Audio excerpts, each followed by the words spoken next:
this birth prep and pelvic floor relaxation series. In this series, I'm going to go through different movements to help you prepare for labor and birth. So there's lots and lots to take away from these videos. It's going to be 6 videos. There is no specific sequence to these movements. You can really just try them out and then stick with the ones that work best for you, the ones that you like. Maybe there are some that don't feel so great. So just leave them out, that's not a problem at all. But yes, it's a little bit of a collection of movements to help you prepare for the special time. So because there is no specific sequence, maybe you've already watched this intro. I put it at the beginning of all the videos just because I don't know where some of you are going to start. So if you've already listened to me, you already watched this intro, just skip ahead, skip to the movement part. You don't need to listen to me again. But if this is your first time, stick with me because I do have some helpful tips to give you so that you can get the most out of this series and also best prepare for that labor and birth. So a quick note on the equipment I'll be using throughout this series. Sometimes I'm going to be using a yoga block or a small ball like this one, and these you can easily swap for a rolled up towel or maybe a pillow, so there's no need for you to buy these. We will also be using a Swiss ball or a stability ball. You can swap this one out for a chair or maybe sit on the couch on a softer surface. What I will say that it's not always exactly the same when we swap the stability ball out, for the simple fact that if we're moving on the ball moves with us and the chair and the couch won't. But again, it's not necessary for you to buy one. Just if you're going to invest in something, I would start here. I find that most pregnant women really love this, even just if you're working at home or relaxing, watching TV. Sometimes it's nice to just sit on it and move your pelvis around. So this is a great one to buy, but again, it's not necessary. And now just let me go over a few of the key points again to get the most out of this series. You'll want to start with these exercises around the 34th to 35th week in your pregnancy. And at this point, we really want to focus on releasing and relaxing and lengthening that pelvic floor muscle. So it's very different from what we do early in pregnancy or maybe postpartum, where we say, you know, lift the pelvic floor, engage the pelvic floor. We want to start to stay away from that, and we really just want to relax down there. So again, you want to start around the 34th, 35th week of pregnancy. Ideally, you would do a few of these exercises each day. I know it's not always possible, so just try to do as many as you can and as often as you can. Even a few exercises a day are great, so just pick the ones that you like. And again, we want to focus on lengthening, releasing, opening up the pelvis. This doesn't mean that we don't do any core work anymore. You can still work out, you can still do deep core workouts, but we will be focusing in those deep core workouts, we will be focusing more on engaging the transversus abdomen, whereas the pelvic floor, we want to keep it relaxed. So again, instead of saying wrap your core around and lift the pelvic floor, we don't want to lift. Just keep it relaxed. And the reason we do this is because a tense or in a hypertonic pelvic floor, which doesn't mean it's not strong, it doesn't mean weak, but it's just not tense, will make it harder for the baby to find its way through it. So the pelvic floor doesn't actually engage, it doesn't actually help us push the baby out, right? It actually has to more get out of the way to let the baby go through. So this is why we want to keep it as relaxed as possible going into these last weeks of pregnancy.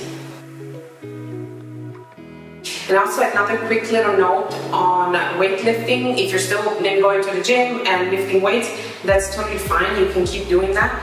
But this is also a great time for you to maybe start thinking of reducing the weight you're lifting and modifying some of the exercises. And this is because when we do compound movements like maybe a squat or a deadlift, and we have some weight, we can lift some weight, which is great.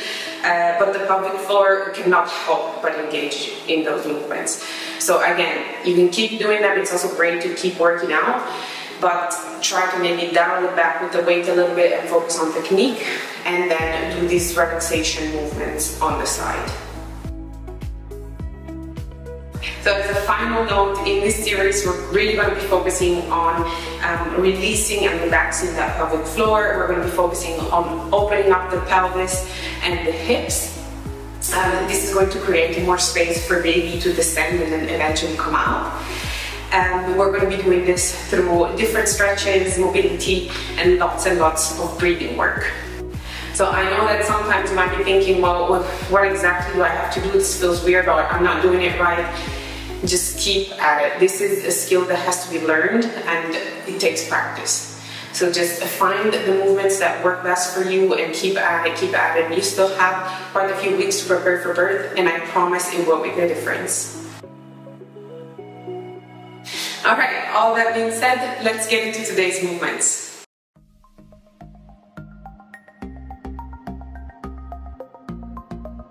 Okay everyone, today I just have 3 exercises to show you. We're going to start with some nice breathing, so let's get into a comfortable position. Bring your feet, your knees out wide to accommodate your belly, and then here you can kind of relax on your elbows or extend your arms out fully, however you prefer. And from here, you know the drill. Big inhale into the sides, deep into the pelvic floor, and audible exhale. Pelvic floor stays relaxed and unengaged. And again, inhale.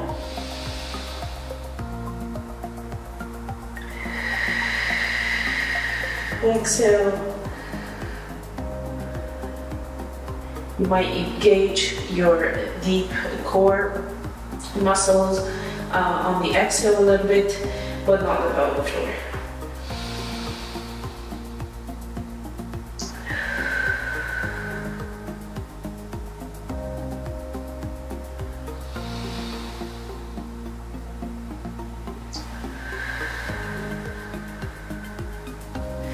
These big breaths into the back. When I say breathe all 360 degrees all around your core, are also great for releasing any tension that you might hold in your sacrum.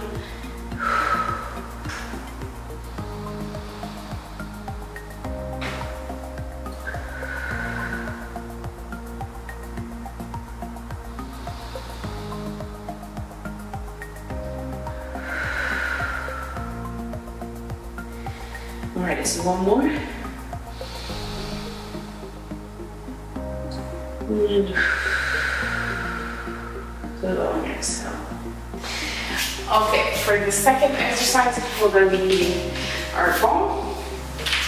We're going to start in a kneeling position, like this, hands on the ball. And on the end, inhale.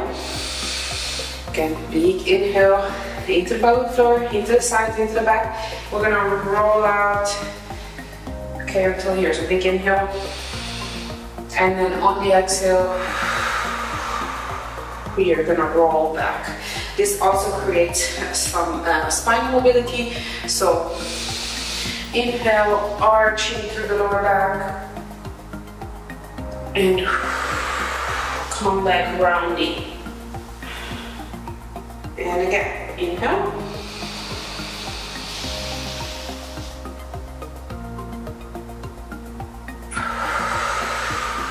Rounding vertebra by vertebra.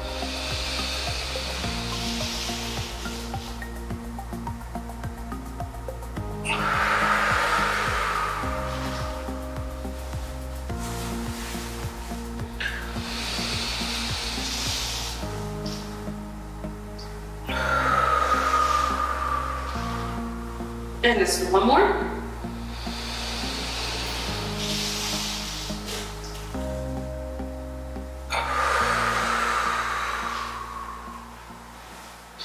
Great.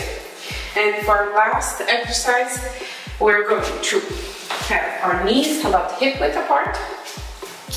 And we're going to use the ball as support. So however you prefer, you might want to lean on it completely or just have your arms on it, however you feel the most comfortable. This is also a great position for labor. And from here, we're going to get into that internal rotation of the hips. So we're going to widen our feet out. This is going to open up the back and the bottom of the pelvis. And from here, we're again focusing on our breaths. So big inhale.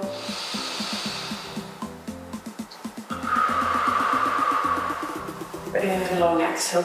This really helps lengthen that back middle part of the pelvic floor.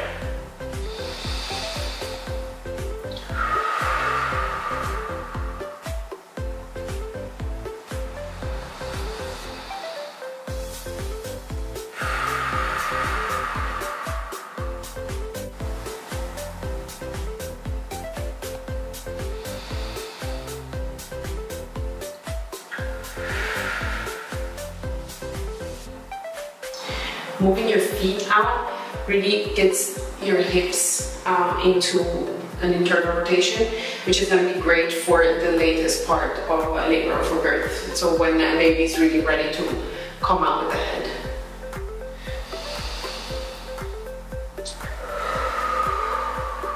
Let's do a few more.